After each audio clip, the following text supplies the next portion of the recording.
Hello everyone and welcome back to the channel. Today we are breaking down the first regional of the Regulation I format that was held in Milwaukee this past week, and we had 743 players. This link, by the way, will be down below if you guys want to follow along. I'm looking at this for the first time myself. Obviously I do know some of the top teams, as the discussion at the tournament itself was all about it, and I think we have to hit the elephant in the room, guys, or in this case the giant electric bike in the room. Miraidon good. It is very clearly the best Pokemon in the format right now, and I don't think you can argue that at any point. Like, I don't think it's possible to argue what's going on with the success of Miraidon. It is hands down the best Pokemon in the format. We see it on 1, 2, 3. That's 7 of the top 8, including 10 of the top 11. 10 of the top 11 teams being this Pokemon. It is absolutely astronomical numbers. This has to be one of the best Pokemon in the format. And I think what's different about it in this format than what we saw in Regulation G is just how versatile this Pokemon is. It's not that same 6 Pokemon that we saw consistently in Regulation G, that Arubega Miraidon. We're seeing different takes. You know, we've got Miraidon, Lunala, Grimmsnarl. We've got Miraidon, Lunala, Tailwind. You know, obviously I think there's some similarities on these teams, and that's kind of what we're going to address today as well. But I think hands down, Miraidon, key takeaway right now, Miraidon good. You're going to have a reason not to use it. And it's not that I think you have to use it, but it is very clearly the best Pokemon in the format as we stand right now. We'll take a quick look at Andrew's team here, because it was the team, you know, that won the regional. So definitely something to take a look at here. And it's not that choice specs variant. Once again, we're seeing a lot of different variations on Miraidon now, because it's not that only damaging piece on your team. This is not anything new, the Miraidon Lunala composition. I think some of the takeaways on this team are definitely new. I think the Banded Ursh is something that is very, very cool. And a different way to play Ursh. A lot of the times, you know, you just see it with like that scarf or that sash slapped on. But all of a sudden you put a choice band on it, you're doing a lot more damage than people are ready for. And I have a team report coming out tomorrow, and in that team report we're talking about how kind of everything is calced to live Surging Strikes. You know, you've got the Calyrex Shadow Riders, they're calced to live Surging Strikes. You've got the Grimmsnarls, they're generally calced to live Surging Strikes. But not a lot of people are calced to live Banded Surging Strikes, and I don't even know if it's possible in some cases, right? So really, really cool adaptation there. I think it's a very, very smart choice going into this regional, and it obviously did very well winning the regional there. Assault Vest, I think, is one of those items on Miraidon that I don't know if people were really ready for. I think we had seen it on a few teams coming into the regional. Assault Vest got a huge win on Miraidon this format. We saw Choice Scarf actually be really, really strong in this regional. We'll get into that in a second as well. But Miraidon overall, massive, massive W in this tournament. Took a huge W. Lunala, of course, once again, not a new pair. We saw it do decently well, but I don't think anybody was really like, this is a core that's going to win this regional. But overall, you know, we've got the Miraidon Urshifu stuff. Like Miraidon Incin Ursh, I don't think that's anything necessarily new. And we saw in Reg G, that first tournament in Reg G as well, you know, you got it's the Miraidon with the Farigiraf, right? And, you know, the Farigiraf would get that Trick Room mode going, and that's how this would work. But now we have the Lunala, right? So now we have a Trick Room mode with a restricted Pokemon, which is, in my opinion, Lunala is just leaps and bounds better than Farigiraf. The only thing you really lose here is the priority block, but I don't think you need it when you have the bulk from Grimmsnarl, a Ursaluna and a Miraidon that are doing astronomical amounts of damage, with a Banded Ursh and Lunala for not only being your support restricted, but when it wants to, it can drop a Moonblast. It can drop a Moongeist Beam. It hits pretty hard itself, right? I think it's coming off like a 137 attack stat. So it's a really cool composition of a team. And I think I'm curious to see where the direction of Miraidon Lunala goes, because we saw a lot of, you know, Specs Miraidon early format. But I think this regional, we see a lot of people staying away from that Specs. Yes, Specs is still very, very good. But I think there's going to be a lot more item playability on this mon and different compositions as the format develops. I think when you get away from Specs, what you're going to see is a lot of Terra Electrics, and I don't hate that. I think that's perfectly fine, because it's basically, it effectively lets you be that Specs without being Specs, and it opens up the item slot. So very, very cool team here from Andrew, of course. And, we got, once again, Maridon, but a different take. Still Maridon Trick Room, right? Maridon Cali Ice this time. Once again, with that Giraffe, get that Trick Room mode going, although your Cali Ice becomes that sweeper now in Trick Room as opposed to the Ursaluna. So similar concepts, but obviously very, very different team at the same time, right? I think Rock Pond is actually very, very interesting, along with the Volcarona, to help versus some of the opposing Cali Ice and the Zamazenta entirely. I think Volcarona here, that's your Zamazenta counter on this team. All right, we'll take a quick peek over here. I don't want to do this with all of the teams, but I think the top 8 teams, I'll definitely try to jump in over here and see what's going on. Volcarona, super, super cool concept here. Rocky Helmet. This is your Zamazenta answer on this team, right? Maridon Cali Ice do in astronomical amounts of damage, and once again, we're seeing here that no choice specs. We're rocking the choice scarf on the Maridon this time around, and the joke at the tournament was I thought I missed a memo. I don't know what I missed, but apparently there was a lot. Someone said, hey, Choice Scarf Maridon is going to be good, and here we go. And I think this is a cool way to look at it, is because now you have an absolutely crazy fast mode, and you have that slow mode as well, right? And you don't have to click Trick Room with Calyrex, but if you wanted to, you have that option, and then Maridon just does big damage. You get to Volt Switch out. The pivot on this Pokemon is disgustingly strong, and then you just have the bulk and the support of a Trick Room mode. You've got Fake Out Trick Room if you want it. You got your Tech Pokemon here that's just going to beat the matchup that you don't want to play, and that's going to be your Zamazenta, right? So very, very cool team. I'd like to know a little bit more about why there's a Rock Pond here. I feel like this could have maybe been something different, but obviously it got second at the regional. I'm not questioning it. I just genuinely think it could maybe be something else, but hey, you know what? It was working. Maybe it's for opposing like Volcarona, opposing Fire Pond maybe. That would be my best guess as to why it's here. I do think it could maybe be something else in terms of like adapting the team. But obviously it worked out very well. Don't get me wrong. When I say like, oh, why is this here? It's not necessarily me discrediting a team in any shape or form. But I'm looking at these for the first time myself. I sat down this morning and said it's time to analyze Victory Road. So, or not Victory Road because it's the regional. But time to analyze Milwaukee, So here we are looking at it first time. Literally my first thoughts when I'm looking at this. So, you know what? It's a cool team. I think it's a very, very cool concept for a team. And Maridon Ice Rider, I think, is something that a lot of people were trying to quote-unquote break going into this regional because it's going to be strong. There's no doubt in my mind Maridon Ice Rider is going to be one of the best teams in the format. It's inevitable for me. The coverage between the two of them is just super, super strong. And we're finally seeing, I think, different variations kind of break through. So this was cool to see.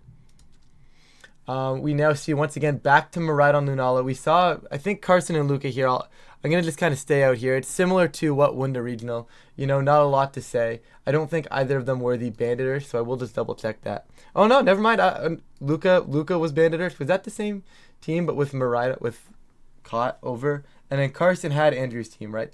Carson and Andrew were the same team? Yeah. Okay, so pretty much 3 very similar teams in first, third, and fourth. I think it might be the exact same team. I'm not confirmed if they built together. If somebody actually does know that between Carson and Andrew, if that was a exact replica of a team, that'd be great. Just feel free to let us know in the comments. But overall, I mean, even Luca's team, almost exactly the same, but with a Whimsicott for that speed control, right? So definitely we're starting to see maybe this is the way to go. You get the bulky Maridon. Obviously, I think Luca's team was Assault Vest instead of the Choice Scarf variant. Actually, no, they were all Assault Vest, weren't they? Yeah, they were all Assault Vest. What am I talking about? Anyways, you start seeing that Maridon Lunala core at the top. I did not expect it to take 3 of the 4 top slots, but it's going to be very strong. It is very tough to take down, right? And you make this Maridon, which hits so hard, and all of a sudden you give it that Assault Vest where, oh, I can't knock it down anymore. I just can't immediately remove it. It's still putting on big pressure. The Lunala is very, very difficult to remove from the field. And then all of a sudden you're adding screens, and this extra support just makes it such a difficult piece to remove from the field that you have 2 big hitters and 2 hitters that are tough to take off. And I think it's a very interesting take on a team, and I'm curious to see how it adapts moving forward, if it needs to adapt, because obviously first regional of the format, and it had a very good showing.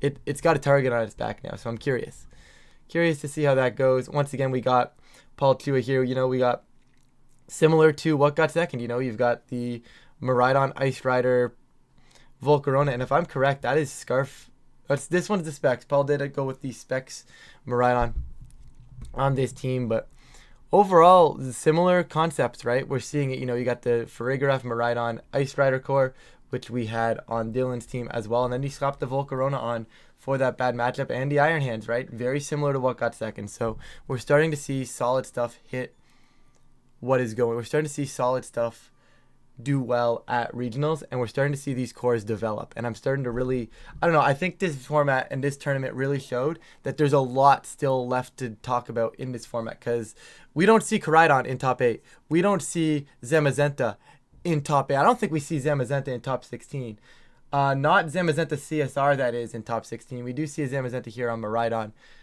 with the Joe team there, but we'll get into that in a second. But overall, Ho-Oh actually had a good showing. And guys, and I know a lot of my other videos, everybody was like, oh yeah, Ho-Oh's kind of decent. And I was saying that everybody says, hey, Ho-Oh is decent going into a format. Every double restricted format for as long as I can remember, everybody was like, oh, hey, Ho-Oh is decent. And then it just never is. Is this the format that it actually is going to be decent at? Is it finally Ho-Oh's time? Because it's decent. It's clearly sitting here in 6th and 9th. It did well. I do know Audie and Joey both dropped team reports on their respective channels, guys. I will leave the link down below. When I inevitably forget, someone please yell at me in the comments. But I will leave both links to their team reports down below. They'll be able to talk about their teams a lot better than I will be able to. But cool to see Ho-Oh doing well. Once again, back to the Maridon Ice Rider Volcarona stuff. That I'm wondering if Volcarona is maybe the correct piece on that. We're starting to see that, right? So that's cool, right? We're starting to see this core kind of close out. And a lot of these cores at the top are actually super similar now, right? Like all of the Maridon Lunala cores were pretty similar.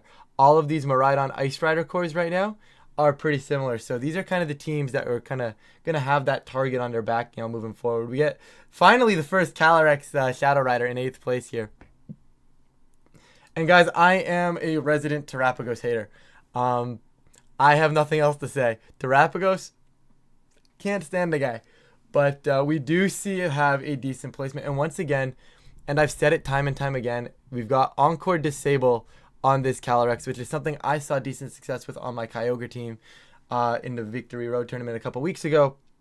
And I think there's something to be said because it basically, and especially on this Terrapagos team, it is effectively you now have a Screamtail. And you have a Screamtail that can all of a sudden drop Astral Barrage.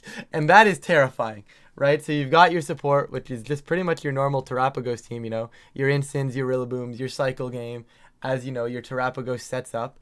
And then all of a sudden you have an Encore Disable with a Calyrex that can, at any point, just Terra Ghost, send a double Astral Barrage, take 2 kills, which really changes the dynamic of the way the Terrapagos teams function without necessarily changing the dynamic because you still have that Encore Disable lock, but all of a sudden you have that ability to just go on the offense. You have your redirection. The double redirection is cool. Amoonguss isn't going anywhere, guys. I know there was a lot of talk about Amoonguss maybe falling off because Brute Bonnet was picking up in usage, but this Amoonguss guy is still going to be good. And it's just kind of that standard Terrapagos team with your Encore Disable, but I think it's an interesting way to look at it because I don't love the composition personally, but I think as a whole, it's something that we have to talk about, right? It's a decent enough composition that it's going to be seeing its results, and I think that's a cool way to take a look at that team, and I think it was a cool approach. Moving on quickly, this is cool with the Valiant on the Maridon Ice Rider here, but once again, not a new core here. I don't know what Riley was doing. I'm going to be honest, and I've heard from different people that this Terrapagos was a Calyrex Shadow for a lot of the prep, and then they just kind of got fed up with the Calyrex Shadow, so I don't know the validity of that. They got kind of fed up with Calyrex Shadow speed ties, and they said, what if it was Terrapagos, which is kind of cool. But Riley, obviously, incredible player. Been playing this game for a while, so pretty cool team. We'll take a quick look here. Expert Belt is actually wild on Terrapagos. I don't know what's going on there, but overall, pretty cool team. Not a core that I was really expecting, and I don't think it's a core that I expect to actually go any farther than random runs here and there. Obviously, Riley piloted it pretty well, but I don't think this is a core that I'm really expecting to see. Koraidon Lunala, a core that everybody was talking about. Same with Koraidon CSR. and you're going to see a lot of Koraidon between like 12th and, I don't know, 32nd. You're going to see a lot of Koraidon. This is where we're going to start seeing them. None of them actually converted into, that top 8 finish, which is a little concerning for me as a Koraidon player. And I think all Koraidon players are like, hey, okay, we got to take a look and say, why aren't we converting to that next top 16, Could be a little bit of bad luck. Could be a little bit of, just a little bit of matchup roulette. Could be a lot of combinations of things, right? But at the end of the day, it didn't hit that next level. It did a very good job. It performed very well. The Koraidon plus Ghost Restricted did do very well. You're going to see it staggered around, right? Like like I said, it's a sea of Koraidon now, outside of that, like 16, that 12 to 21 here, it is effectively a sea of Koraidon. Once again, ton of different variants, and I think that's kind of maybe the issue with it, is that no one really knows what's going on, right? I think there's very clear options where TU is very, very strong here. We see some with Flutter, some with the Brute Bonnet, some with the Raging Bolt, right? Just a bunch of different ways to bounce around that core, and I think this is one of the cores, is the Koraidon Ghost type, or Koraidon in general even, because we see a lot of Koraidon Ice Rider as well. We'll see a couple of those staggered throughout the next few results. And no one really generally knows what's going on. I don't think that core is like closed out. We saw a lot of like I said, at the teams up top, a lot of them were very, very similar, very, very fine-tuned, and we kind of see a lot of the direction that core should be headed in. Whereas with the Koraidon stuff, I don't know if we're necessarily seeing the correct direction for it to head, Obviously, we have James with the Wheezing mode. You've got the Amoongus Ursaluna stuff, which was a wild different mix-up for the CSR stuff. Sorry, for the non-CSR stuff with the Lunala, right? And then I think we're starting to see the Lunala with the Ursaluna. Ursaluna actually had a very, very good showing this tournament, and it is just a nice way to kind of deal with the Calyrex Shadow Riders into format. It's a nice way to deal with the Miraidons that want to lock into that electric move, and all of a sudden they can't, right? We saw it a few times on the finals in stream in Top Cut, where, that Miraidon just locked the electric move and then lost the inevitable endgame to the Ursaluna, right? Obviously not on these exact Koraidon teams, but I think that's definitely a case that could be made for why we're seeing, the Lunala Ursaluna core. That is a very good core in its own, right? Whether or not Koraidon's the correct restricted there, who knows? But back to these Koraidon teams, we're going to see a lot of different variations, I think, come out over these next few tournaments in terms of how we're seeing this core develop, because I think there's a lot of potential. I think Koraidon's still a very good mon, despite not necessarily maybe showing it fully. Because it was the day of the bikes. We saw a lot of Koraidon, we saw a lot of Miraidon. Miraidon had the better day, no doubt in my mind. Michael's team was pretty cool here with the Rhydon talk specs. Guys, I'm not going to begin to try to break that one down. Michael Zhang is on a different level when it comes to team building than I am myself. Really, really cool team. But definitely, I'm not going to try and break that down. But Ho-Oh Koraidon was something that I think a lot of people were like, hey, this could be cool. And cool to see Michael break through and get 20th there. Once again, back to some Miraidon Ice Rider stuff. And all in all, we got, actually, Terapagos Calyrex Shadow, once again, finishing off that top cut, rounding out that top cut there, which is pretty cool. Quickly going to go take a look at some usage stats. Guys, I'm going to skip over a lot of these teams for now. I mean, you guys are more than welcome to take a quick look. Like I said, I left the link down below, but I'm really curious what the usage stats were. This is the spot that I want to see right now, these top pairs, right? Look at the top pairs in day one. You had the 12% usage here on the Zamazenta Cali Shadow, which dropped off to an 8% usage in day two, which is a pretty bad conversion rate for something that a lot of people were saying was the top restricted pair in the tournament. Now, obviously, we cannot confirm. Obviously, this was the result. This was the team with the target on its back. So calling it fraudulent immediately is a little bit of a panic, right? But we got to take a look at it and say, hey, it didn't have a good day. So the main cores with this either need to change or keep up with the meta, or maybe, I don't think it's going anywhere, guys. I'm not saying this is a bad team, but it's definitely a team with a target on its back right now, and it performed like a team with a target on its back. So it wasn't able to overcome that target. And I think that's definitely something to look at. Obviously, it still had some decent results. it's going to be a good team. It's not just naturally, it's a team that's going to be good. The synergy of that composition is going to be strong, but it performed like a team with a target on its back. It had a good usage rate. It was the highest coming into the tournament and kind of fell off going into day 2 as people were able to cover for it in the tournament. It's what I'd expect from a team with its target on its back. Maridon Ice Rider, people came into the tournament trying it, saying this is a team I want to make work, and we see it have a pretty good usage rate, right? It converted very, very well. Right, and I think that's just something to take a look at, that this is one of the stronger teams in the format. Koraidon Lunala, once again, a team that everybody was saying was going to be very, very good. We're seeing it up here again, 15.9% from 11 to 15. It had a good conversion rate.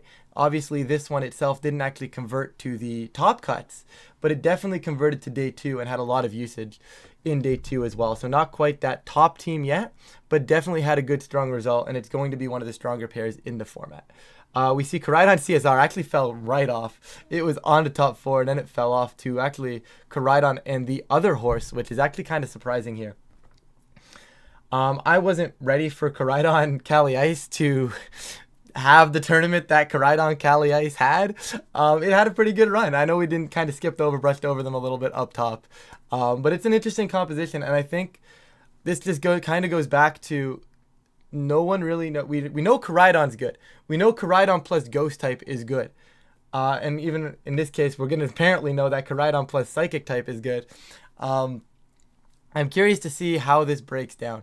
And I know the Koraidon Cali Ice teams that did well, especially Kalen's team, it had that Flutter Mane on it. So technically, it's still Koraidon plus Ghost type plus other horse now. So very curious to see how these Koraidon teams are going to develop moving forward. But if we look at the top 8 restricteds, right, unfortunately we don't have the top 8 restricteds for, I believe, day 1. But we see it here that thanks to VR for putting it together here. We had Maridon at 35. It went up going into day 2.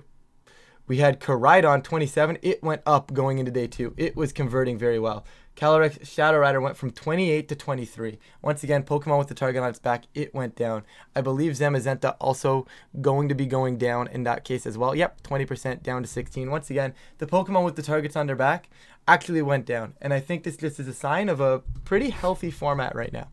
We're seeing the teams that were doing well early kind of not do so well right now as teams get better and better counters for them. So I'm curious to see if, obviously we've got the Maridon. It had one of the best days ever, right?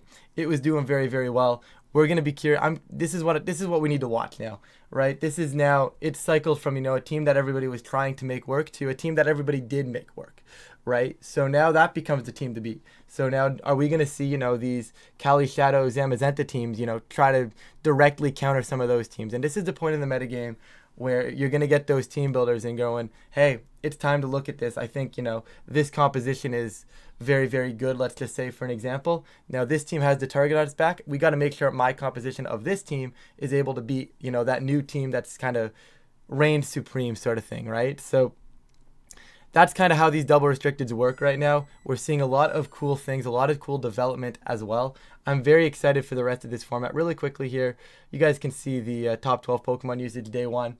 Nothing too surprising. Instant 31 to 33, about on par for what I'd expect. Iron Hands had a pretty big jump for day 2 conversion from 24 to 29. Everything else kind of seeing fit. Rillaboom actually fell off from 21 day 1 usage to 14%. That's a huge fall off. And I think that's going to change because I think the terrain control in terms of Maridon Lunala being everywhere, we're going to see Rillaboom get put back on and we're going to see that get fixed. I don't think the fall off was necessarily Rillaboom's fault outside of maybe just teams slapping Rillaboom on thinking it's a good enough Maridon matchup. Because it's not simple. Nowadays with Maridon, it's not as easy to I have a Rillaboom, the matchup is favorable. Because Maridon has Pokemon beside them now that's able to generally deal with the Rillaboom a whole lot better than they did in the past. Especially when it can be that restricted, it can be that Ice Rider. So we're going to see Rillaboom. I'd like to see Rillaboom, get reworked onto some other teams that are able to actually deal with, the other parts of the Maridon a little bit better. And then have Rillaboom help aid in that Maridon matchup. I think Rillaboom's not going anywhere. It obviously didn't perform very well, but it's not going anywhere, right?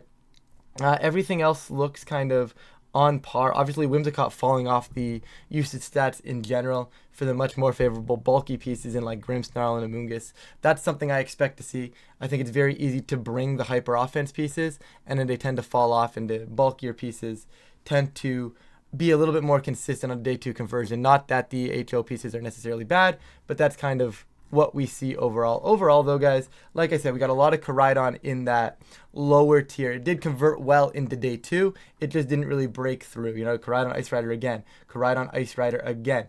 Also, pointing out both of these Koraidon Ice Rider teams that I did mention earlier with that Flutter Mane. So it technically, in theory, is still Koraidon plus Ghost type, right? So I think that's something to take a look at there.